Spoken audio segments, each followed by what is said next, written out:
information, news, and entertainment on demand. WSRadio.com.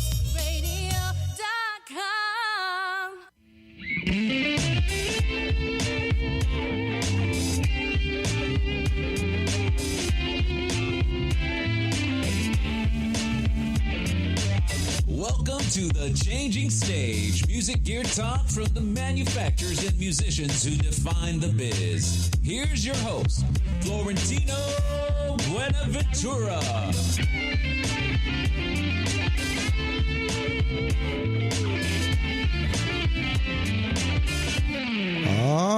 Yeah, that's right. This is the Changing Stage radio show, powered by the mighty Intertalk radio networks. You're inside to all things music, and of course the voice of the music industry.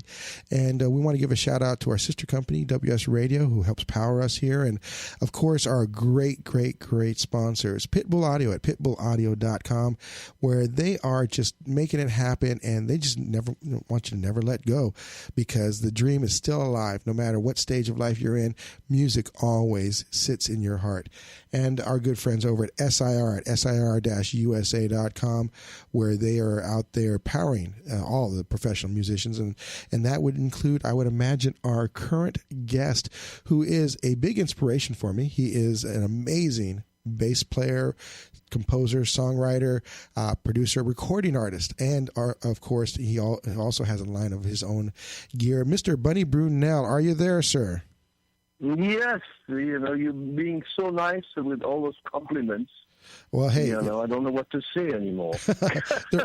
they're all true. They're all so true. And you are definitely. We were talking, before the show kicked in. I'd like to share this with the audience that I've been a musician for a long time, producer, and I had some hits in the '80s, and I got out of it. I decided, let me go into technology. I started working for Microsoft and Nokia and doing phones, and while I was doing that, I heard about a clinic over at Carvin. And there was this guy, Bunny Brunel, who I'd heard about, and I was like, man, this guy's one of the greats. I got to go see him. I got to go see what's going on. I seen you, man, and it's your fault I got back into the music business, gave up technology altogether, and now I'm on the radio.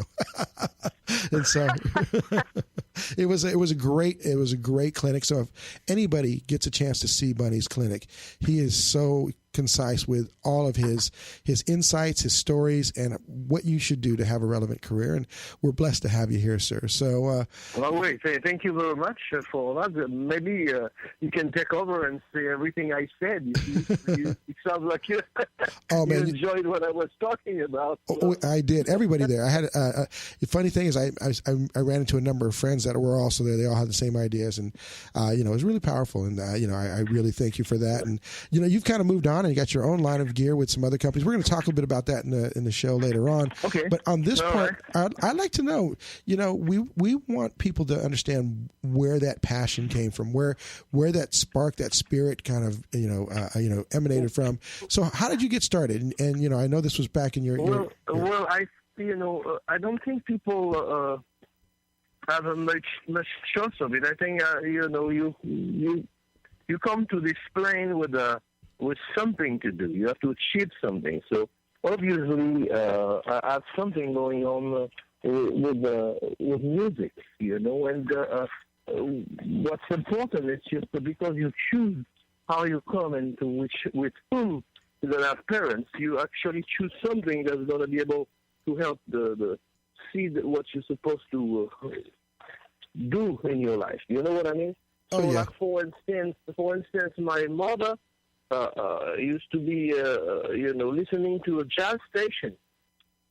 She would be working and, doing some ironing, sorry. However, and she was basically listening to the jazz station. So it has to be some kind of setting, I think. If you used to listen to some kind of music, like let's say, and I'm not making a comparison of the style of being better or worse, but let's say that you're in the South and people listen to the music you have down there, so you're gonna like that type of music, I would think. Yeah. It's just, I think it's something that's taught a little bit. You used to hear something, but it's sure that sometimes you have kids that are with parents listening to some music and they cannot stand it, whatever. So it's possible as well. But usually, if you like, you grow up in a place and you're listening to some music, your parents, then you end up liking that type of thing. So, of course, you become a teenager, you revolt, you start moving along, but it still has the seeding right there that some kind of thing that you're going to be attracted to. So, my mother got me some piano lessons, at the beginning, and I like that. I had some talent with music, obviously. I like I like the idea of, playing the piano and all that. So, but she didn't have the money to keep going, so I ended up being at home with a piano and banging on it by myself, And I listened. I was trying to play. I remember trying to play Misty, Errol Gardner. Yeah. So she loved Errol Gardner. So I was trying to play Misty, and I just banging on the piano. That's what I was doing basically. So what happened after that? That I went to a specialized school for hotels. It's called École Hôtelière de Nice in the south of France, and I graduated from that school, so I can I know everything about hotels. I could run an hotel, and I liked the cooking. Uh-huh. That was for me. That was artistic. So I got into the cooking, and I was very good at it. Well, hey, man, so I might have to come over there and get some food sometime then, man. I love food. I ended up working some really famous, hotel, and restaurants like the Palm Beach in Cannes, Grand Hotel du Cap, Saint-Jean-Cap-Ferrat, the Palais de la Méditerranée. So I worked in really like a upscale type of places, So, but that was a part of the having a job, because for your parents, you have to have a job, So that was the thing. You got a diploma of a job. But meanwhile, when I was at the college, when I was 15, they were asking me if somebody wanted to play the guitar, with the band, And I actually had a guitar that I found, I started strumming chords. So I ended up, taking the job. So there is a picture on my site, bunnybrunel.com. You can see me, playing the guitar with a cool, sunglasses are looking very cool, playing guitar in the band. So anyway, that was it. It was just playing chords and all that. And then one day they sent me to fetch an acoustic bass for somebody who was going to play at the college. So I went to get the bass. I came back with the bass the next day. And then I arrived with the bass and said, where is the bass? He said, well, the guy is not going to play. So why don't you play? All right. So I picked up the bass, and that was the instrument. After 1 week, I was fantastic on it. That was the instrument I was supposed to play. It just happened like that. It was a natural for you, right? Yeah, that was the bass. And then somebody gave me an electric bass, so at the same time I would play the electric bass and the upright bass. And outside the gig, that was, we were playing some kind of pop stuff at the college with a singer who sings, the pop stuff at the time. But the pianist and the drummer, they wanted to play jazz, So we started playing in the club. There was a club in the old town of Nice, and we played some straight-ahead jazz. We played like Oscar Peterson stuff, Yeah. And the guy was very good with the Tech 5 and the Dave Brubeck. So I used to play Dave Brubeck stuff and all that. Now, I got a question for you. Well, before we jump into that, I got a question for you. You mentioned your first bass. What was that bass? Because we're a big gear. The bass that I was given to me for a minute. For a little bit, it was some kind of a Japanese bass. It was a Japanese bass. I know some kind of a Fender looking, but not too much. Yeah, and I ended up to keep going the story. It's just I was listening to music and the pop music, French pop music, or even the Beatles at the time. Yeah. For me it was kind of pathetic. Boom, boom, boom, the bass line. I used to play jazz stuff, so I got into James Brown. That's the thing. Oh, James Brown. Killer bass line. So I was playing all the bass line of James Brown. And it's funny because I went to see the movie James Brown, and I could have played all the bass lines on that movie. I knew them all. And then, you have Otis Redding, Sam and Dave, Wilson Pickett. So that's the type of thing. So I put a band together myself. So, and somebody sold me a bass. It was a Fender. I still have it. It's 1965 Fender Precision, and I still have it. And I was playing that for forever. That's the bass I was playing. And I put a band together with an organ player, drums, guitar, and 3 horns, and the singer. There was a very good singer, American singer, singing in a jazz club with some friend of mine who were playing. And I went to ask her if she wanted to, I just went to ask her, would you like to come and, sing with us some James Brown? And she said, yes, of course. And she was from, she's American, Her name was Shirley Bunny Foy. Bunny spelled E-I. I-I-E. Yeah, I-E, Bunny, yeah. So there's another Bunny. And she was a killer singer. She was a jazz singer.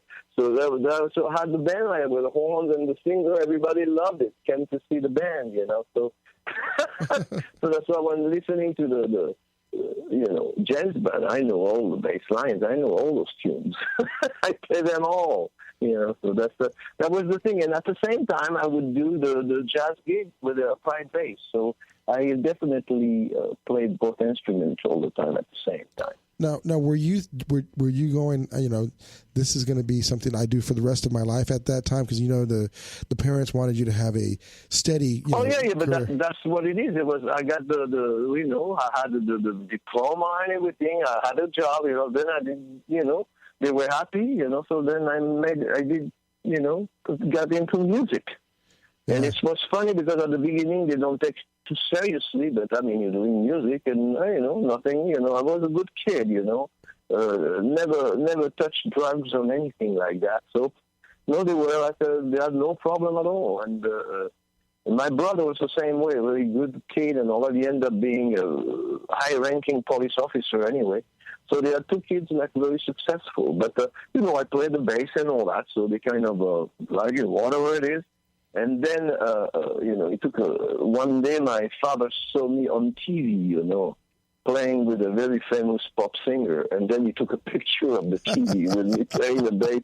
He finally realized, this is better than, working in a hotel restaurant. Yeah. That made the realization that there was something going on there. So. Yeah, I think parents are usually harder on us when we have these, bigger aspirations because the harder they can be, the more that we have to reach for it. I had, I'm Filipino and my family was definitely, you go out and be an engineer or something that's a little bit more stable. And, when all was said and done, my father was really happy when I started doing, doing work and that was starting to pay me. In the music business. Yeah. That's good, but you have to realize that many times children are forced, I guess it's their choices still, to the belief, of the parents. And I think we have to get away from other people's beliefs. What's important is what you believe. Yeah, and exactly. if you keep doing what excites you with your belief, everything is going to come fine. The universe will give you everything to make it happen. Most of the time, people are listening to, other people's beliefs. They say, oh, no, you got to get a job, you got to get a paycheck, because you got to have insurance, and then you got to think about retirement, but that's their belief. They believe like that. Of course, they can show that percentage-wise, some people are more successful doing like that. But I know a lot of people that as soon as they retire, they die, because their purpose is gone, So It's better if you do what excites you the best way you can, with no expectation, and things will happen like that. That's exactly how it happened to me. I was just practicing the bass. But 10 hours a day. When I wake up in the morning, have a little coffee, and play the bass. Noon, have some lunch, and play the bass. Yeah, the 10,000 hours, right? That's what I was doing, practicing. And then I got some gigs with people. They would want me to play because I was the best in town. You know, I was the guy who really could do the gigs. So I'd go do the gigs and all that, and then come back and keep practicing, doing what excites me, doing what I wanted to be like. But I had no expectation besides the want to be a great bass player. That's what I wanted to do. So I was listening to the people I told you, all those funk bass players and all that, and then I got into Blood, Sweat and Tears. I loved the bass player. Was a very nice idea, different bass line, and then suddenly you have like a Chick Corea who came out with the Ayato Morera solo rap in the first return to Farrell with Stanley Clarke. And like, whoa, I love the way the bass line that guy was doing and all that, and I really loved that, and so I liked the sound and the bass line. But I was practicing because I wanted to solo instead of having those mysterious, as I called it at the time, bass solos, that they sounded like drums, boom, boom, boom, boom, boom, boom. I wanted to practice to play like Herbie Hancock. I wanted to play like Coltrane on the bass. That was my idea, and I stopped practicing because that's what I wanted to do. And then one day a friend of mine put a record on me. So, listen to that guy. And it was Bill Evans' trio at the Montreux Jazz Festival with Eddie Gomez. And he just there was a bass solo, Amber W with Eddie playing at the beginning, and all that he started playing. And say, oh yeah, that's what I want to do. That showed me that what I wanted to go, the direction was the right direction. You could do it. That guy was freaking amazing. I loved it. I loved the way the guy with the chords and all that, So I did not play like him. Such inspirations, It showed me that, keep going. That's what you want to do, So the advantage is there was not really anybody. After that, I listened to Scott LaFaro and Gary Peacock, which are before him, before Eddie Gomez. There's the two guys who start always talk about Scott LaFaro because he died tragically. Yeah. But Gary Peacock was there at the same time doing the same thing exactly. He actually didn't play.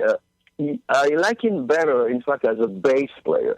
He plays the bass better than Scott LaFaro. Scott LaFaro is a saxophone player. Yeah. So he plays the bass very well, but it was not the same idea of Gary that he is a bass player. Hey, Bunny, and then he was soloing like him. But Bunny, I hate to interrupt you. We're going to go to a commercial break here in the next couple of seconds here. Okay. But we'll come back. We'll resume that thought. This has been the Changing Stage Radio Show, powered by the mighty Intertalk Radio Network. Your inside to all things music. And stay tuned. We'll be right back with Bunny in a few short minutes.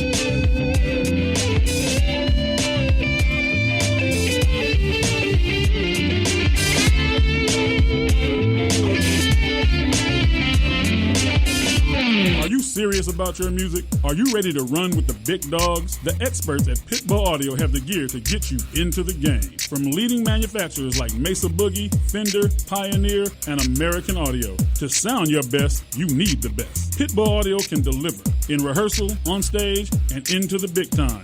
Dropping beats, shredding guitar, or making the crowd roar. Whatever you dream, Pitbull Audio can help make it happen. We are Pitbull Audio. We want you to play it loud. PitbullAudio.com. This is Jackie Bertoni from Jackie's Groove. Come join me weekly on my journey through the music business as I take you behind a velvet rope, interviewing industry notables such as Al Dimeola, Michael McDonald, and Al Jarreau, to name but a few. Listen to their stories on being in the studios recording #1 hits and onto the stages throughout the globe. Allow me to be your music historian. You can hear me live every Monday at 2 p.m. and every Wednesday at 12 noon Pacific Standard Time or 24/7 on jackiesgroove.com. Ready to get your groove on? Hi, I'm Tim Dolbear, the host of Sound Experience on Intertalk Radio. Each week, I talk with top professional audio engineers, producers, musicians, and the manufacturers that make the tools that we use in the studio each and every day. From capturing the perfect take to mastering your final release, and the tools and how the pros use them, we are going to dive deep into their process and learn from their experience. I look forward to you joining us each week on Sound Experience with me, your host, Tim Dolbear. Hey, it's Tracy Smith. And Beth Venus of Girls Talk Rock, right here on the Intertalk Radio Network. Every Wednesday at 5 p.m. Pacific. Okay, Beth, they know that, but we want you to know that the industry pro's choice is Silver Tiger Production. STP is a full-service production agency offering sound, lighting, installations, talent buying, staffing, backline equipment rental, and sales. Kapow! It's everything in the entertainment performance industry. It's all that. SilverTigerProduction.com. Talk to me. Information, news, and entertainment on demand. WSRadio.com.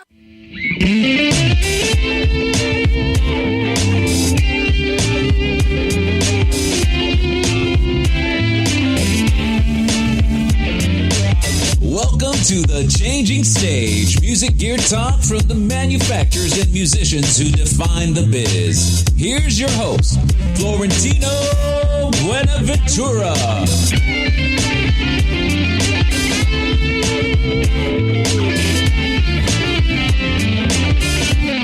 All right, it's the Changing Stage radio show powered by the mighty WS Radio Networks, the worldwide leader in Oh, you know, I'm giving my old call here. Hey, Bunny, we're I'm sorry. When we were back on, we were going into the commercial, or not commercial, the intro. So that was going. So we lost a bit about what you were saying there, but we are back on with Mr. Bunny Brunel, and here we go. We're going to bring it back in. There we go. We're back in the show, Bunny.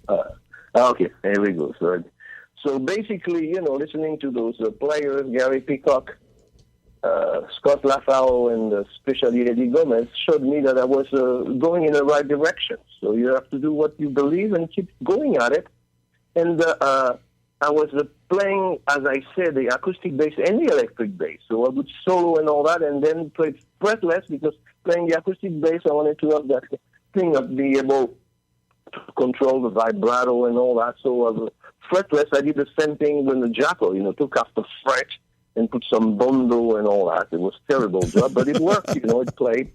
And I was keep playing and doing gigs. Now, that's not the Fender that you still have, right? Or was that a different bass that you? No, I still have that bass somewhere in the closet. Oh, wow. But I cannot use that instrument because what I designed, you know. The first design that I did was in 1986 for Gibson. Oh, yeah. You know, there is some Bunny Brunel Gibson going around. If you ever see Kyle Eastwood, the bass, you know, it's the son of Clint Eastwood. Yeah. He's a bass player. I taught him. He has 4 of them. He has 4 of those Gibson Bunny Brunel. Yeah. Then after that, they were not making it. After 5 years, I got out and I went with Carvin for a while, and for about 20 years. But the problem, they never wanted to copy it exactly the same way. You know, they wanted to have the look to it, their look with the headstock that I didn't like. So I ended up going with the ESP a couple of years ago, and I gave them the prototype. I mean, the bass that I had from Gibson, and they did exactly the same thing. They really make the body, the only difference is the pickup and the preamp. I have like a Aguilar pickup and electronic, which is fantastic. But the shape of the bass, it's finally the right way. Each shot ends up doing the same kind of Fender-looking mechanics that are smaller. So I could put 5 in line. So I love it. Instead of having, I used to have one key on the other side of the headstock. I have all 5 in, so it looks fantastic. And they sound really good. So anyhow, I was playing the fretless and all that, and as I mentioned, I ended up designing because I didn't like the balance on the, you put the Fender around your neck, whoop, it falls. And then I find out that the person, I forgot his name, Carol told me his name, who designed the bass, was a very good multi-instruments session player. Mm-hmm. He was a pretty overweight, big guy who played sitting down, and he would put it on his knee. Yeah. So he didn't have the concept of having the bass hanging on his neck. So the balance is terrible because of that. So I decided to design something with better balance, longer horn and all that. And it's something that I did in 1986. They didn't have any other bass manufacturer doing that. Now they're all copying. They realize, you you got to make the horn on the bass longer for the balance. Yeah, so yeah, yeah. So thanks to Bunny Brunel. Well, the new Anyway. the new Bunny Brunel LTD bass is amazing. I mean, it looks. I haven't had a chance to play it yet, but it looks amazing. Oh yeah, you'll see it sounds fantastic. They're doing a great job. I really like the weight, because I like for the body to have outer wood, but you like the look of putting a veneer on top, that with a maple, curly maple and things like that. The problem is like the one with Carvin that was beautiful. The veneer was quite thick. It was about maybe I don't know a quarter inch or something like that. Wow. Really? Maybe the one on the ESP is a lot thinner, so it doesn't bring too much more weight, so it's lighter. So when you play 3 hours with a bass around your neck, you really like it to be a little lighter. In fact, so anyhow, to go back to what I was saying, so I just bass. want to interject an offer though for you. Pitbull Audio is is one of our main sponsors, and I'd probably, if possible, whenever you're down in this neck of the woods again, we'd love to have you come over there and do a clinic on your new basses, because they're one of the biggest ESP retailers in the nation. So I just want to throw that out to you since we were talking about your bass. Yeah, you can set it up. You can call Jeff Moore at ESP, and I would love to do that anytime. Yeah, that would be perfect. That'd be perfect. And there, like and I said, I am starting using like a maybe Eden amplifiers. Oh yeah, beautiful. They carry Eden as well. Yeah. Anyhow, so yes, I'll do that. You just let me know, or let Jeff know. Jeff Moore, that's the person. That'll be great to do that. That'll be fantastic. Perfect. So to go back to my story, because I don't forget. So I was playing the acoustic bass and the fretless bass, and of course also the fretted one, And a pianist friend of mine one day came, he's on my first album. He played a few albums. His name is Daniel Goyon. Mm-hmm. One day he knocked at my door. I go down, open the door, and he has a record in his hand. And he said, "Oh, listen, there's a guy who plays like you." And that was Jacko's album. Wow. So I took the album, I went to listen and said, "Oh man, incredible, the sound and all that." And that what really got me the most for Jacko was the melody.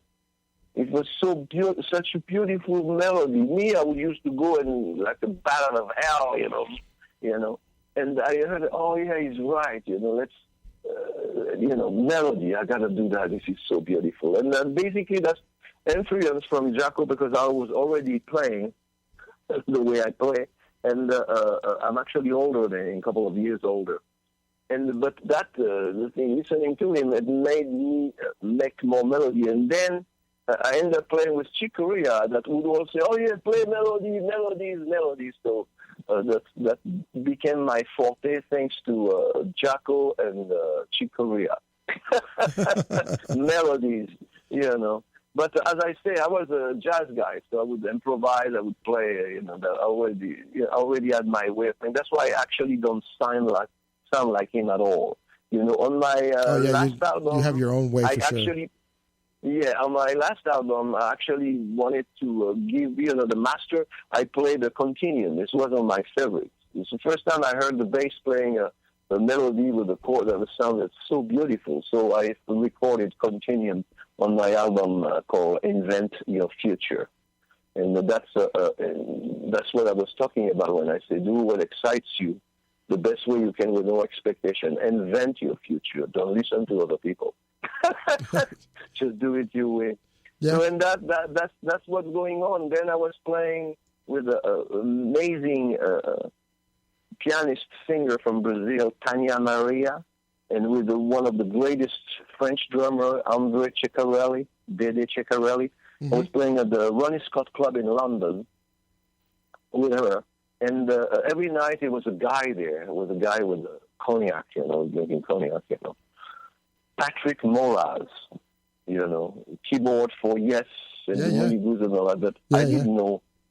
I didn't know who he was personally, but the guy, he's still a guy. But I said, "Oh man, there's only Stanley, Jacko, Jeff Perlin that I didn't even know, and you, and that's it." That's what he was saying. "Oh yeah, thank you." I was like, "Oh yeah, man, he's so nice." And it was like every night we play for a week. On Saturdays, but I'm sorry, tomorrow I'm not going to be able to come. Okay. I'm going to go see Chick Corea. I say, that's a better idea. Go see Chick Corea. This is great. And he said, no, but I'm going to bring him. He has to listen to you. I said, bring the whole band, man. Whatever. I had no idea. He knew him very well. And Chick was looking for a bass player to replace Stanley Clarke. Yeah. And we had auditioned a lot of people. He told me in California I couldn't find anybody. And he ended up, so when he saw me, that's the guy I need, So that's how I got to be introduced. But as I say, I never had the dream of playing, with Chick Corea. I was just trying to do no expectation, you understand? You do the best you can, and then things come to you like that. I'm the perfect proof of it. So I keep telling people, do whatever excites you the best way you can with your abilities, with no expectation, and it will happen. Things will happen the right way. Don't listen to other people telling you that it's impossible. No, it's impossible for them because that's what they believe. Don't believe that. It's not your belief. You know that you can do it. Just keep doing it. Amazing advice. That's how I ended up playing with Chick Corea, and then I did a gig. It was a gig with. I was at the Santa Monica Convention Center. It was Jarreau, Chick Corea, Stanley Clarke, and Tony Williams. Wow. And Stanley called me and said, can you come, and play? I want to play the song, I want you to play the bass. You play the piccolo bass. And I did the gig, and that's how I met, Tony Williams. And I met Tony, he heard me play, said, man, it's hard to find a good bass player, and I ended up touring with him. So everything, you see what I mean. The positive actions, and that's you just do the best you can where you do, and things work out the right way. That's how it goes. And those players are amazing. We've actually had Jarreau on the network as well as Stanley, and they're just such beautiful spirits as well as incredibly talented.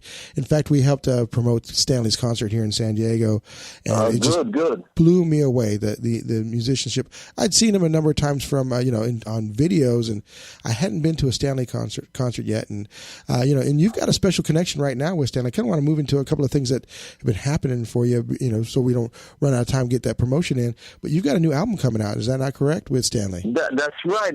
We just finished recording the Bunny Brunel Stanley Clarke production. It's the album is going to be. It's Bunny Brunel and Friends. It's called Baseball. Yeah. And ball, which is a joke, of course. Yeah. And if we did that together, we have our own composition. We only have 2 compositions that are not ours, but it's all our compositions, and we invite bass player to play on it. So we have like Victor Wooten plays on it. Oh yeah. Steve Bailey's playing on it. Billy Sheehan. Yeah. Armand Sabaleko. Yeah. The new French virtuoso Adrien Farrell. Our mutual friend Josquin Dupree. It was also. Yeah, Josquin is playing. I've been playing the bass in there as well, and I also have some French bass player. I have when Patrick Moraz said, there was only, Stanley, Jacko, Gerberry, and myself, there was another one that he didn't know. His name is Marc Berthaud. He's a very good friend of mine. He's an amazing bass player. And I wanted to put him, I wanted people to listen to that guy. Because he could have been the guy playing with us, with Chick Corea. The guy that's Yeah.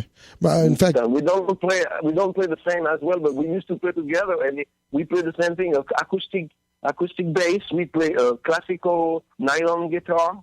Yeah. And we play the electric bass, the same thing. And he was doing exactly what I was doing, same thing. Yeah. Same thing, So with his own, very, very talented. I really like the guy. He's a great bass player. So I have him playing in there as well. Yeah. And I have a couple of 3 more people from Nice. I made a song called Bay of the Angels. It's the name of the you have the front beach over there. It's called La Baie des Anges, Bay of the Angels. And it's so I made a song like that, and I had a very good friend of mine from Nice, Tony Bonfils playing, the bass player that plays with right now with Billy Cobham, Fifi Cheyenne, and Dominique Bertram. So I put some Niçois as well as some people playing the horns, trombone, and things. I wanted to do something with the people from Nice, so that's why I call it Bay of the Angels. Yes, it's amazing. Cool. Yeah, Josh Stan was telling me about the project, and he said that he said, Tino, you got to hear it. It's going to blow your mind when you finally get a chance to hear it. So I'm excited. Yeah, it's coming out. You have like you have great drummers in there. You have Dennis Chambers, Simon Phillips. You have John Wackerman, Chad's brother, who's as good as Chad. Amazing. He used to play with me for quite a while.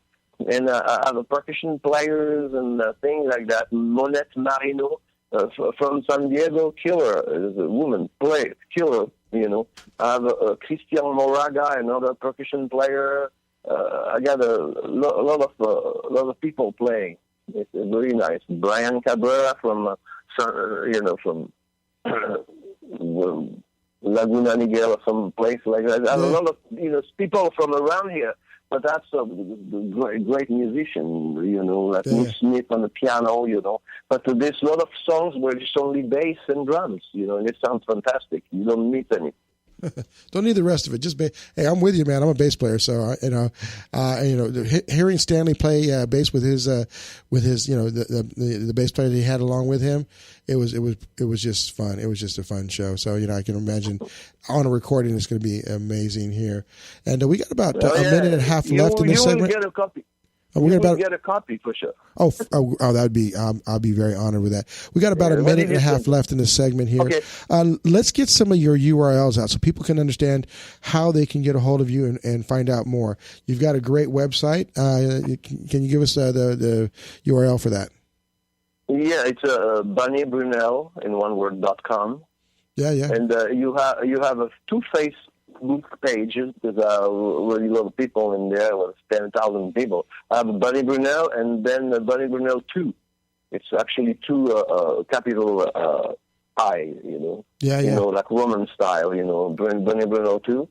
And that's about it. I don't really Twitter and all that. I don't really. But people, Messenger, you can send me a message with Messenger. It's amazing how this world and how we connect nowadays. Yeah, that's how we reconnected on this was through Messenger. Yeah, I have another one. Is the BBElectricUprightBass.com. I designed an electric upright bass because I didn't like what they had at the time, and even right now, I made something that is really the right size. For the bass, you can play with the bow. You don't have to change anything, and it sounds like a very good. Amplified acoustic bass. Yeah. So here is that music. It's kicking in right now. This has been the Changing Stage radio show powered by Intertalk Radio Networks. You're in to all things music. We'll be right back. Thanks to Pitbull and SIR. Thanks for all the support, and we'll be right back in a few short minutes.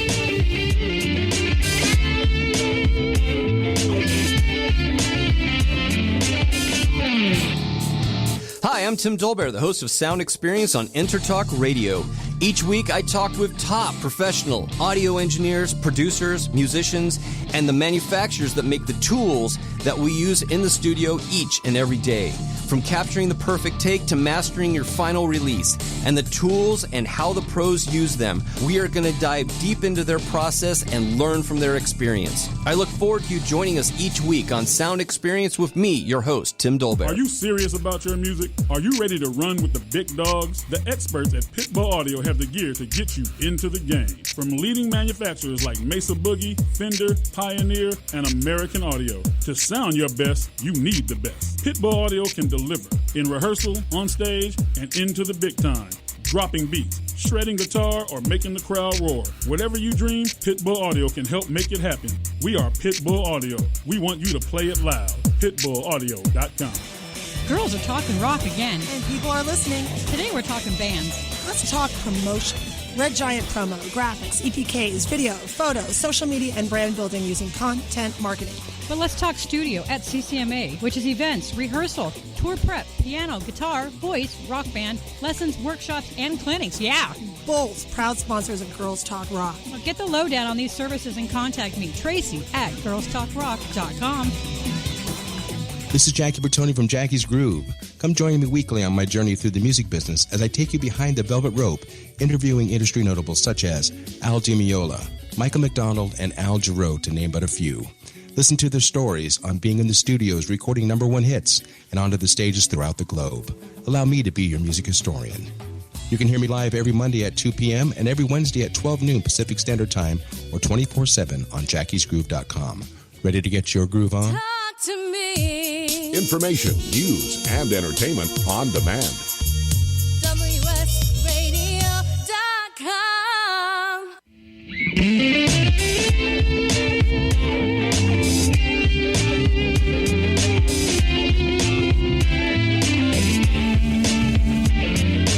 Welcome to the Changing Stage, music gear talk from the manufacturers and musicians who define the biz. Here's your host, Florentino Buenaventura.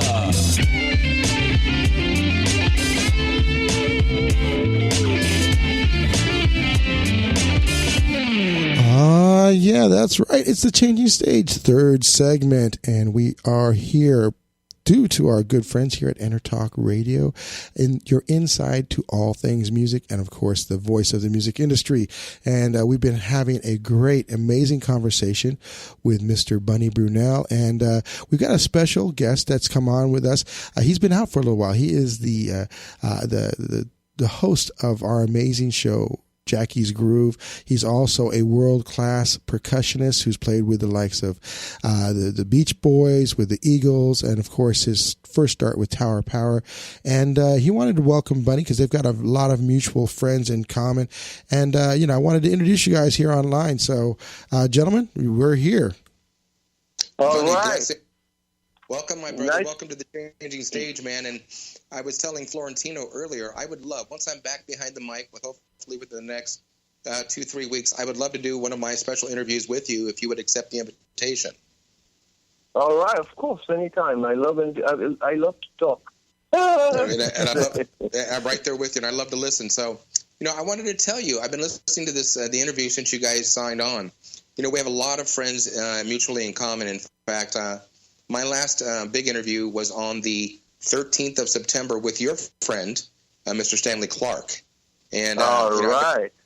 And I've been a friend of Stanley. I had the pleasure of working for 2 years, New Year's Eve, with Stanley and Mr. George Duke. God bless his soul. And it was so cool because after all this time, after all these years, 35 plus years, he remembered that like it was yesterday. And we actually, Bunny, we worked with a group together. Remember the jazz group called Hiroshima? Yes, that's right. Yeah, yes, and that's who we were actually Clark Duke's backing band at that time. So, a lot of great information. I mean, the census of you being an American but French-born bassist, and your longevity, with Stanley and with Chick. We had a great conversation about the days that in the likes of Return to Forever. And we had a great conversation.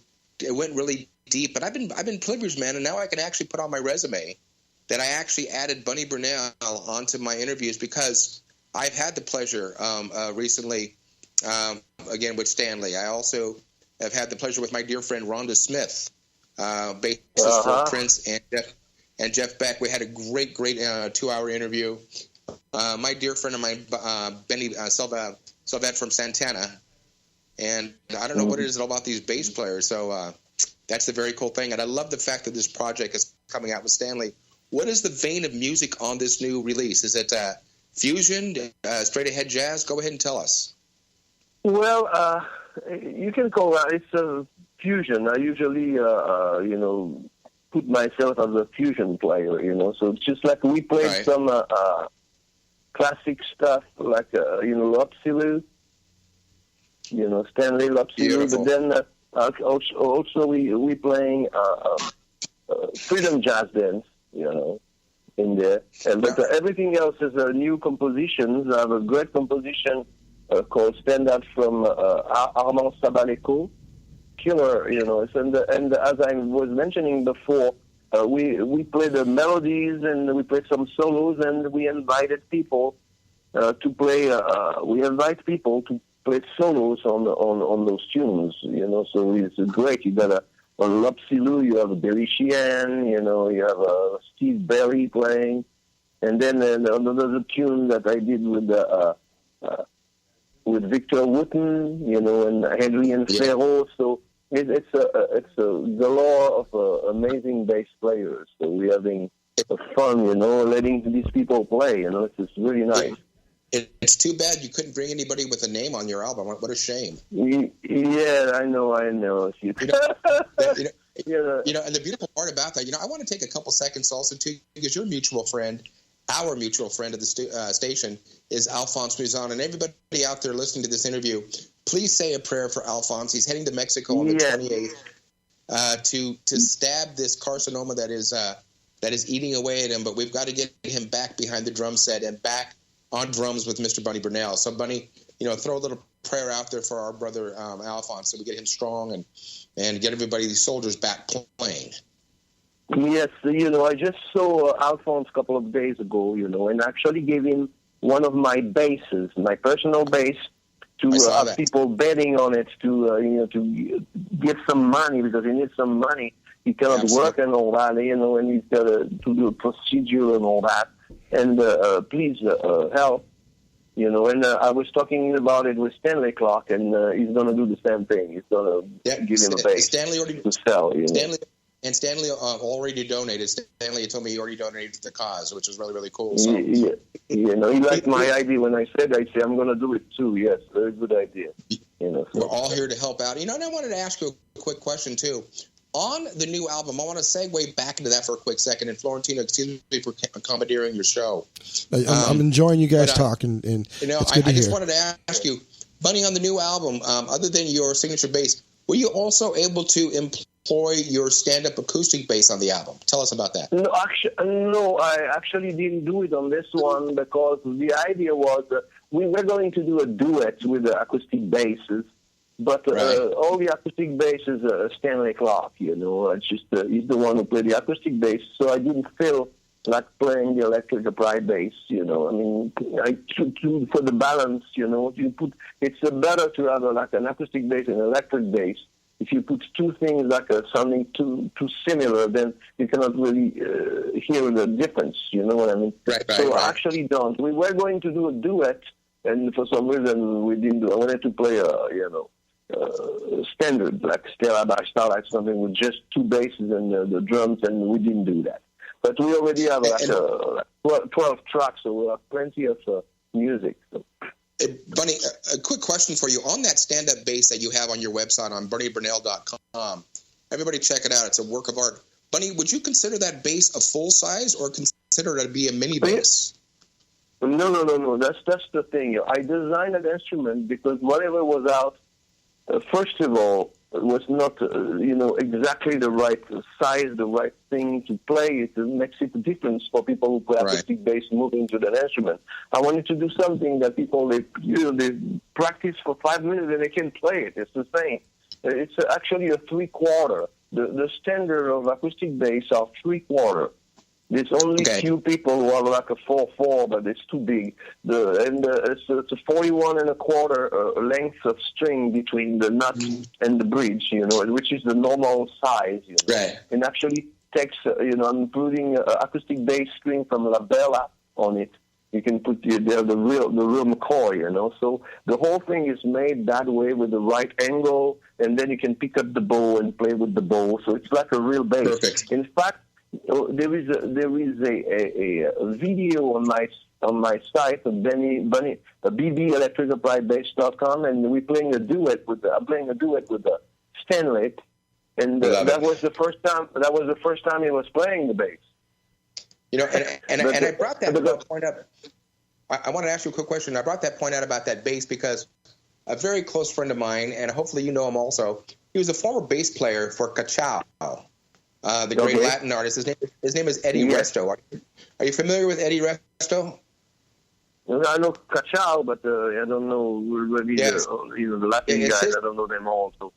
Yeah, it's his protege. Eddie's one of the strongest players out there, and he specializes in his mini bass that is signed with Cachao on the back. That's what made me think about him when I saw that bass. You know, and when you look about all these luminaries in the industry itself, I mean, you're a couple years older than me, and I'm older than Dirk, so I can say that with pride.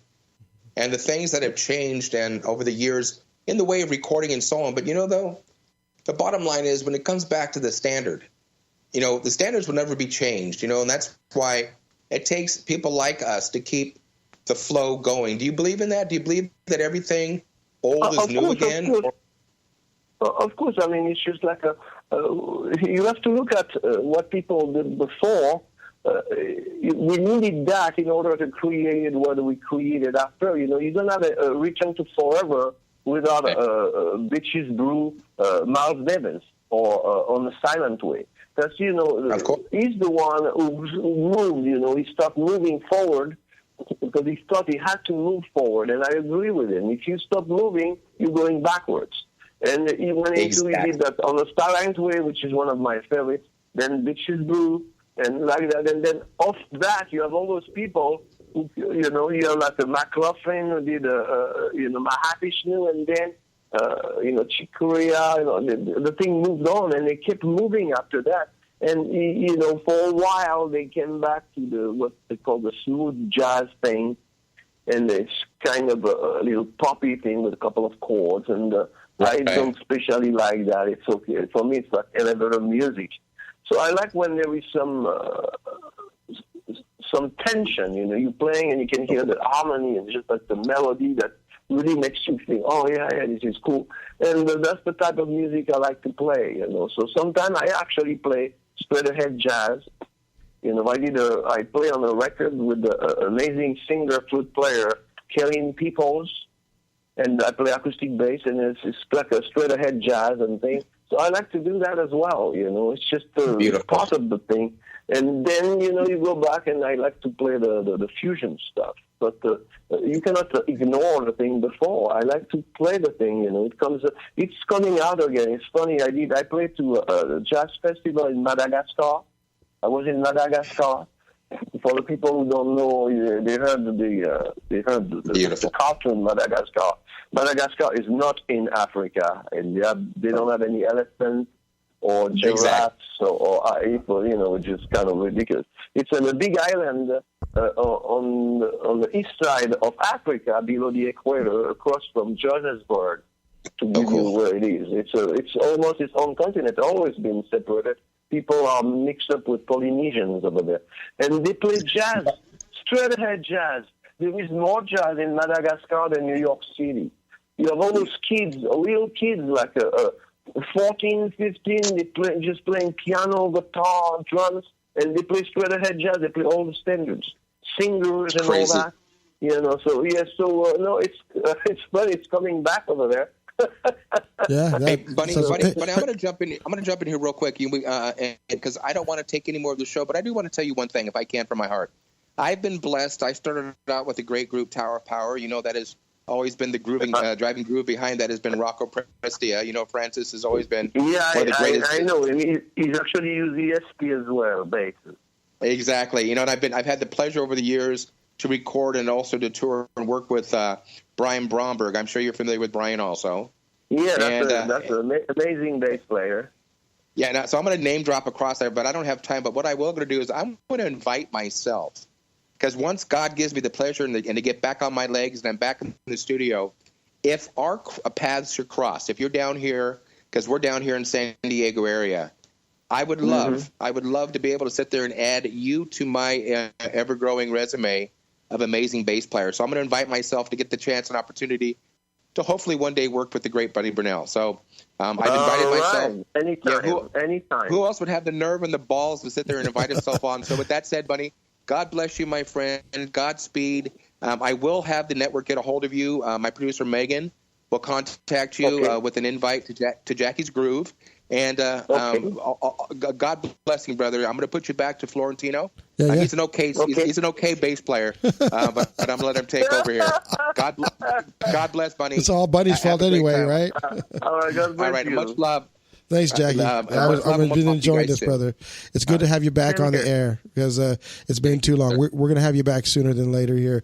And, with that said, Bunny, one of the things you touched on was Alphonse. Tony McAlpine has also been going through some... Did you hear that? Yeah, it's actually...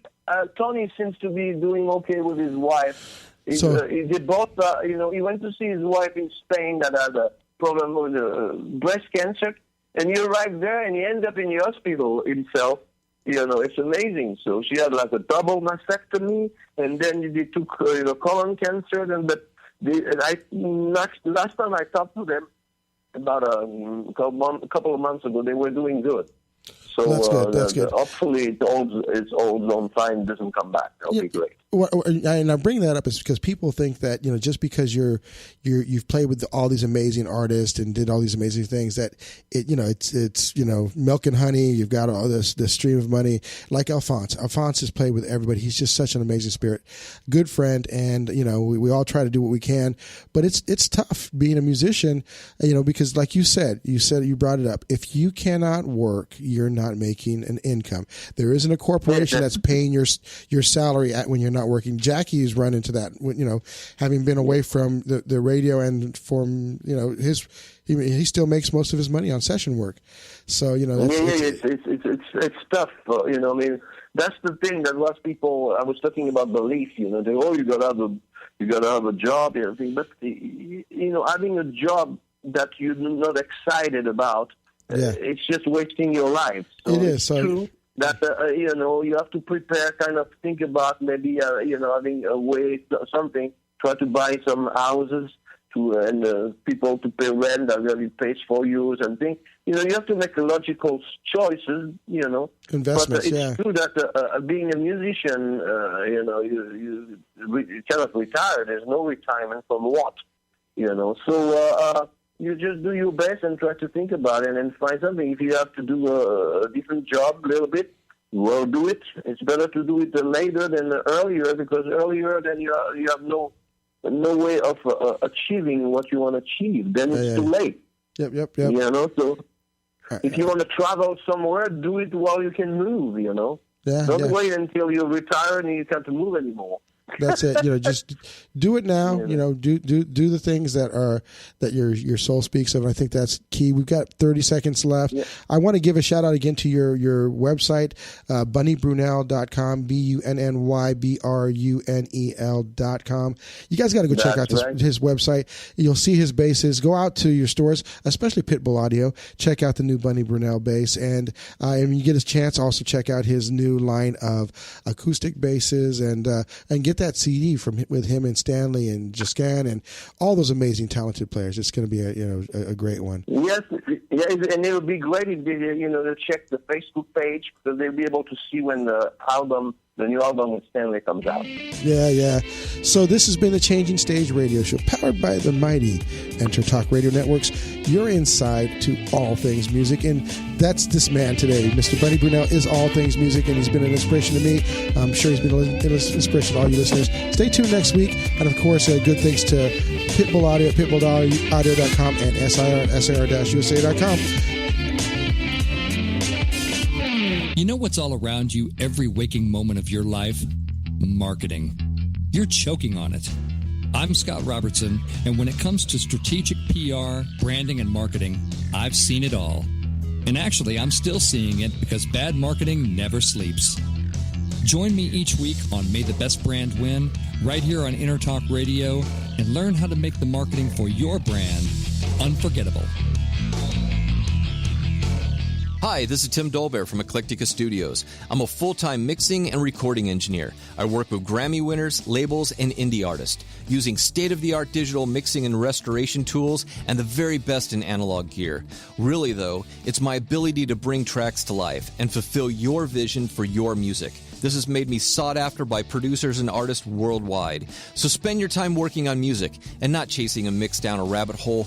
Go to timdolbear.com and check out our free one-song mix offer. Are you serious about your music? Are you ready to run with the big dogs? The experts at Pitbull Audio have the gear to get you into the game. From leading manufacturers like Mesa Boogie, Fender, Pioneer, and American Audio. To sound your best, you need the best. Pitbull Audio can deliver in rehearsal, on stage, and into the big time. Dropping beats, shredding guitar, or making the crowd roar. Whatever you dream, Pitbull Audio can help make it happen.